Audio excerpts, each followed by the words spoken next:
Hey there, guys! So, Atomic Blonde comes out this weekend. So, in preparation, because I'm gonna hopefully see it, I haven't made the plans yet. Probably should, but I do want to see it. So, I did review the John Wick movies before. I'm not super happy with my reviews for those movies. So, I'm mainly just not happy with the review of the first one. I'm fine with the second one, but I am going to do like an updated thoughts because my thoughts on it have changed a little bit. But so let's get into John Wick. John Wick is directed by Chad Stahelski and David Leitch. Chad Stahelski, who went on to direct John Wick Chapter 2, David Leitch, who went on to direct Atomic Blonde, which comes out Friday, which I think is tomorrow. But I'm not gonna see it until probably Saturday. And he's also directing Deadpool 2, so, dude is busy.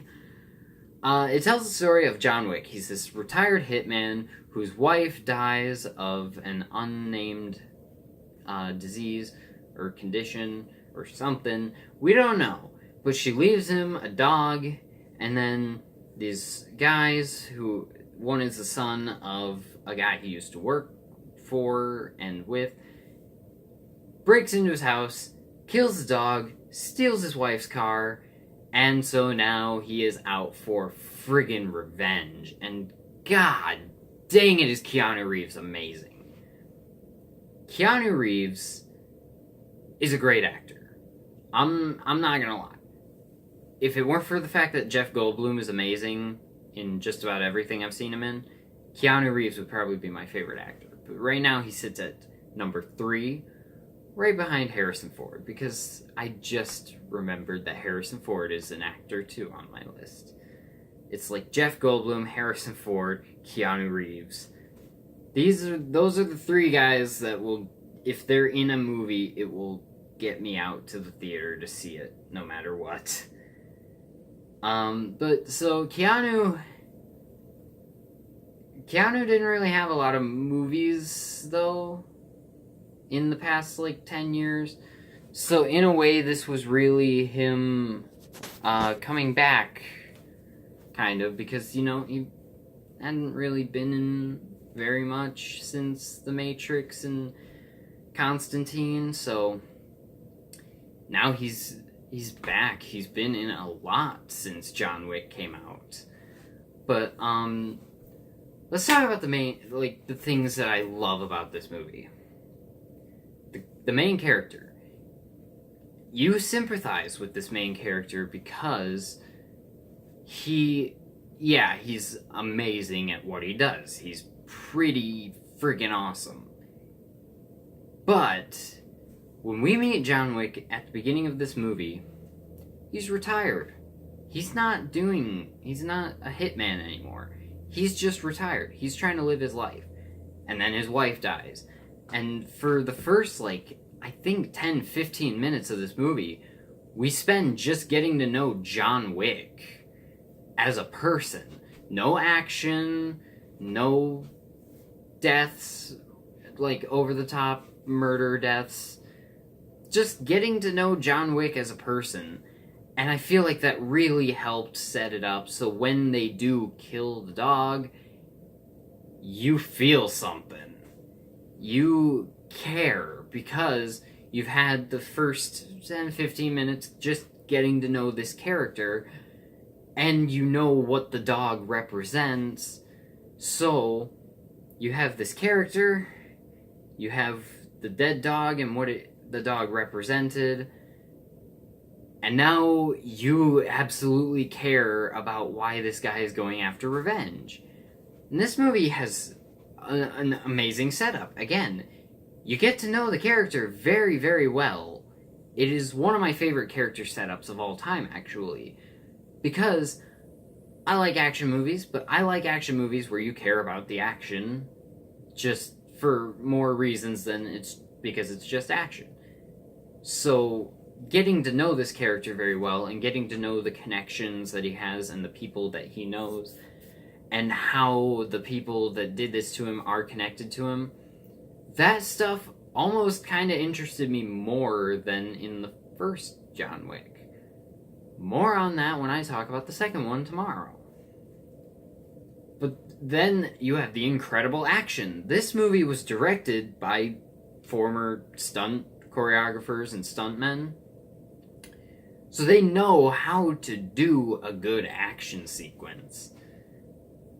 And they're also been second unit directors in other movies too, so they know how to make a movie, or at least shoot a movie. They know how to shoot a movie, and they know how to do good action sequences. Put them together with Keanu Reeves, who is one of the best action actors, and one of the most charismatic guys on the friggin' planet. You have a recipe for an amazing action movie, and then you get the well-rounded antagonists who are like this guy Vigo and his son, who you completely understand them. I mean, his son's a douchebag who just steals and kills when and whatever he wants because, you know, he's a mobster's son. He gets what he wants. He's a spoiled little douchebag. And then you have Vigo himself, who just doesn't want his son to die. But he also knows John Wick, and he knows that he's gonna come after him, no matter whether he tries to stop him or not. But he still tries because it's his freaking son, you know? You're not gonna just stand by and let some guy kill your kid, even though you completely sympathize with him. And that is what I found to be very interesting, is that he sympathizes with John. Doesn't mean he's gonna want to let him kill his kid, but he sympathizes with him.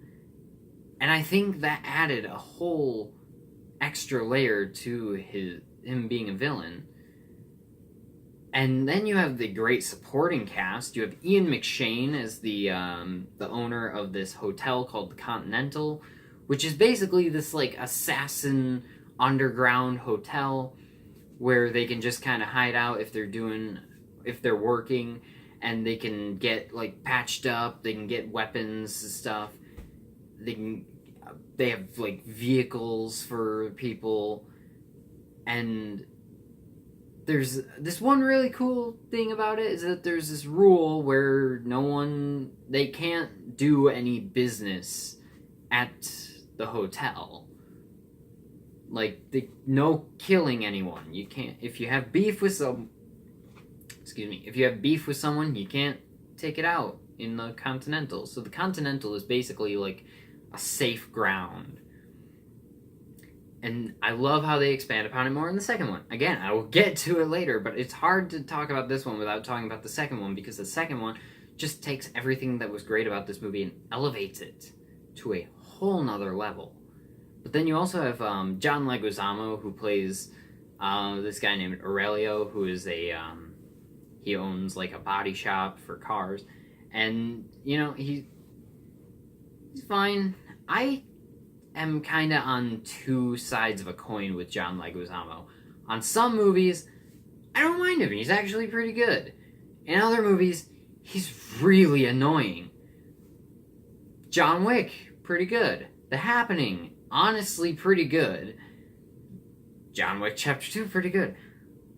Ice Age movies, annoying. Spawn, annoying. You get where I'm going.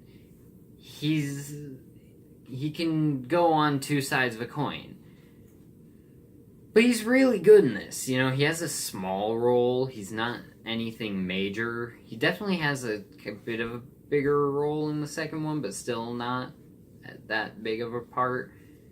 And so I just thought he was actually a pretty good addition to this movie. He's a good actor when he's not Sid, you know? But I think this is one of the best action movies ever made. I think if it weren't for the fact that Terminator 2 always has been and always will be my favorite action movie of all time, I think John Wick would probably have the top spot, but right now it sits at number 2. And yeah, I can't recommend this movie enough. I would highly recommend checking it out if you're a fan of action movies, or if you're a fan of Keanu Reeves movies. And I definitely think because of this movie, Keanu is back in the spotlight. And I am going to give John Wick an A+. Thank you guys for watching this video. Let me know in the comments what you think of John Wick, and I will talk to you in the next video. Bye.